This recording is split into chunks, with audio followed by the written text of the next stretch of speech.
Try to read the two sentences. Is there a difference? Yes, there is. Naay diferensya ang duha, especially sa time. Sige, atong studyhan. Sentence number 1, I will write a business proposal next week. And sentence number 2, I will be writing a business proposal next week. Unsa may diferensya nilang duha? Let's take up sentence number 1. Sentence number 1 is using will write. So this is expressed in simple future.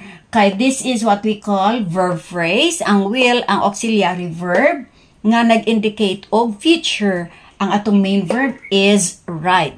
So this sentence tells us that the speaker will start writing his business proposal next week.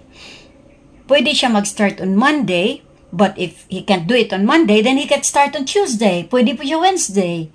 Basta next week, mag-start siya write sa iyang business proposal. Now, let's have a dialogue para maintindihan ninyo.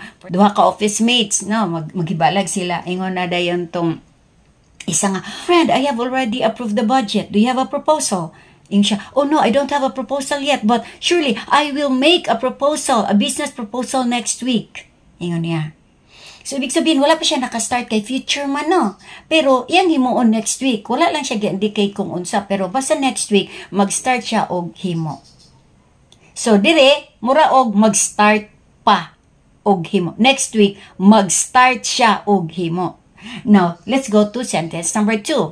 I will be writing a business proposal next week. It's using will be writing. So, this is our verb phrase. Will indicates future tense, no? Meaning, ang action will be done in the future. Then, be indicates continuous. Ibig sabihin, nagapadayon ang action o ang writing. This is our verb. Now, what does this mean?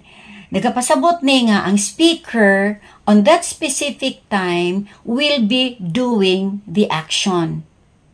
Kaya wala, will be, kaya wala pa man, no? Umaabot pa man. Pero gina-expect na niya nga on that specific time, naa siya on the process of doing the action, of making the business proposal. For example, magkaroon na po tag-dialogue. For example, na ay friend, nagtawag sa speaker, hello friend, long time no see, but no see now. So, ano na sila, na-exchange na sila o kanang conversations. Ana dayon tong nagtawag nga, can we meet on Wednesday? Ingon po dayon siya nga, oh no, dili pwede, no. Because I will be writing a business proposal next week. Ibig sabihin, siguro nag-start na siya Monday, nagpadayon siya Tuesday, hangtod Wednesday, nag-expect siya nga Wednesday, nagpadayon pa siya og write sa iyang business proposal. So, kanang giset nga time, gina-expect niya nga, kanang nga time, on the process of making pa siya of doing the action which is writing the business proposal. So, gets nyo? Kani, mag-start pa, pero kani, mag-start na. Gets ninyo? Gets the difference?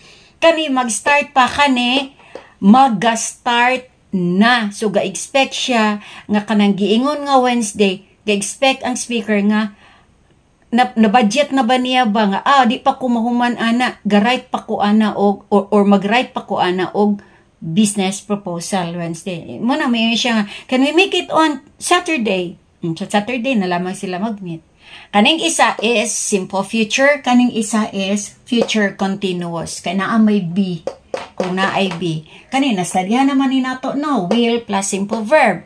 Kani, kung future continuous, will plus be plus ing verb. So, you have to conjugate your verb like write, writing, visit, visiting, sing, singing, cook, cooking, ride, riding. Inyong i-conjugate dugangan ninyong ing.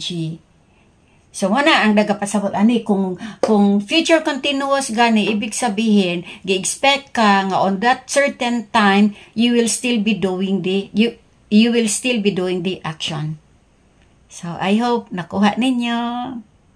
God bless.